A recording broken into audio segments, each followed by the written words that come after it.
Bom, pessoal, vamos lá. Agora a gente vai aprender, nós vamos verificar como interpretar corretamente a cotagem.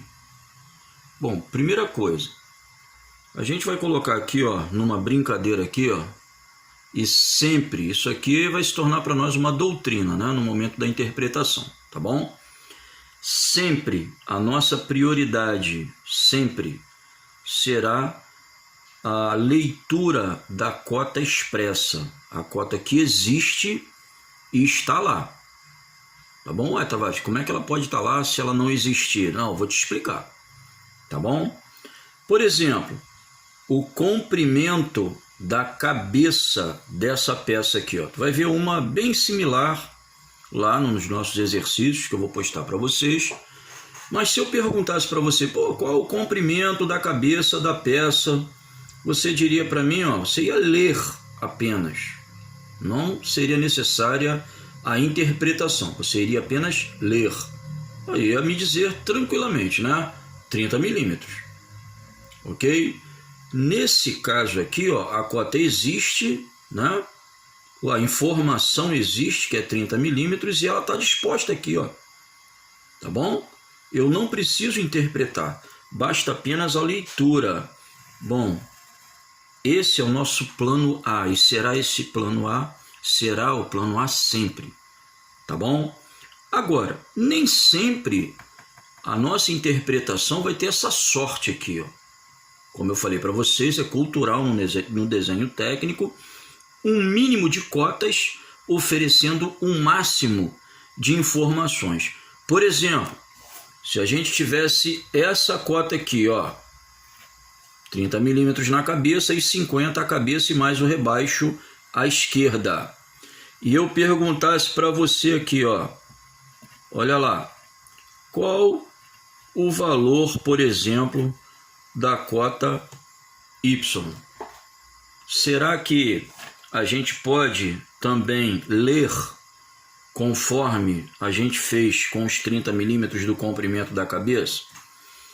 A cota existe, a dimensão existe, ela está anotada aqui, mas a mera leitura não resolve mais. Então eu preciso perceber que através do cálculo, nesse caso uma subtração, ó, 50 ressalto mais rebaixo, menos os 30 do ressalto, eu teria 20. Y seria igual a 20, então. Não é mesmo?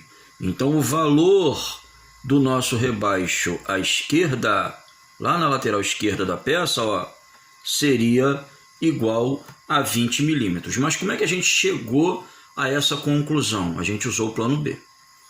É óbvio que nós vamos usar esse plano B, o cálculo, somente quando o plano A não for possível ser utilizado, não é? Então, se a cota existe e está lá, por que eu vou calcular? Não faz sentido. Assim como, quando não houver a possibilidade do cálculo, eu vou precisar usar o princípio da simetria. Tá bom? E o que seria o princípio da simetria? Bom, vou explicar para vocês de uma maneira bem tranquila, para você rir um pouquinho. Imagina você encontrar numa festa junina uma vizinha sua que tem filhos gêmeos, e aí para começar tu fica sem graça, né, de encontrar o vizinho, a vizinha lá com os filhos, e ela tem 2 filhos gêmeos, né? Eles foram para a festa junina arrumados de forma idêntica, chapéuzinho igual, a camisa de maior, até o remendo lá no cotovelo da camisa, tudo igualzinho, né? Eles foram lá. Um é Joãozinho, o outro é Julinho.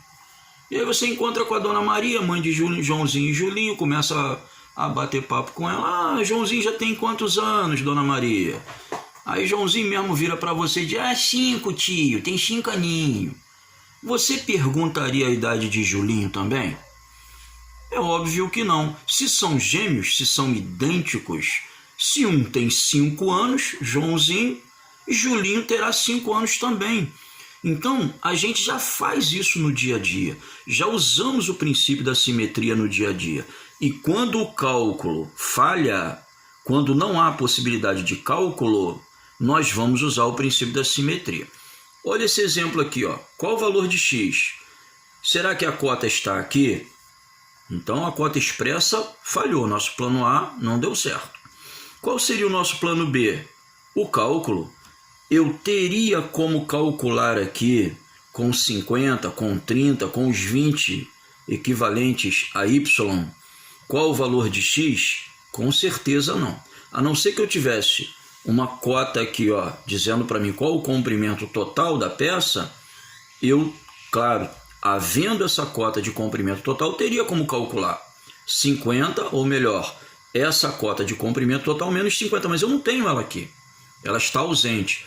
Nesse caso, e apenas nesse caso, eu parto para o plano C, que é o princípio da simetria. Então vamos lá. É rebaixo, não é? Aqui também não é rebaixo. E notem que eles estão alternados, né? Uma outra indicação é quando a linha de centro ela opõe esses elementos. Então eles são opostos, eles estão em lados opostos, tá bom? É uma indicação. Também quando há uma sequência, quando são sequenciais. Por exemplo, em uma tampa qualquer, se você tem lá 12 furos de 5, 6 milímetros, você não vai ficar cotando um por um, diâmetro 5, diâmetro 5, isso aqui não existe. O máximo que vai acontecer é você oferecer uma cota só e quando o projetista tem muita boa vontade, ele diz assim, tem 1, 2, 3, 4, 5, 6, 7, 8, 9. 9 furos. 9 vezes diâmetro 5. Em um furo apenas. E os demais, Tavares, eu não vou saber qual é a medida. Você vai saber, ó. Ele está dizendo que todos os 9 têm diâmetro 5. Mas na maioria das vezes isso aqui não rola. E você tem a informação apenas de um diâmetro 5. E vai usar o quê? O princípio da simetria. Então, nesse caso aqui, ó, não havendo um outro caminho, o projetista está dirigindo você, está conduzindo você a usar o princípio da simetria. Nesse caso, ele está dizendo que y será igual a x. Ok? Então, teria também x, já que y é igual a 20 milímetros, x também seria igual a 20 milímetros. Mas o princípio da simetria é o nosso plano C.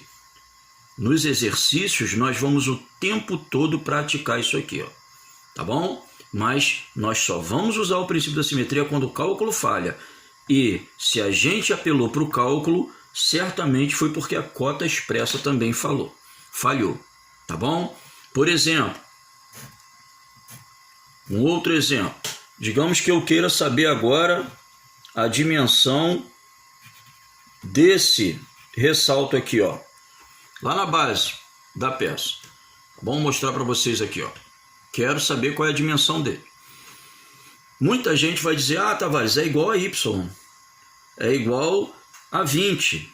Gente, aqui é ressalto, lá é rebaixo. Tá bom? Então não é Joãozinho e Julinho. É Joãozinho e alguém que não tem nada a ver com eles. Então são elementos diferentes. Assim como esse cara aqui é rasgo. E lá é ressalto.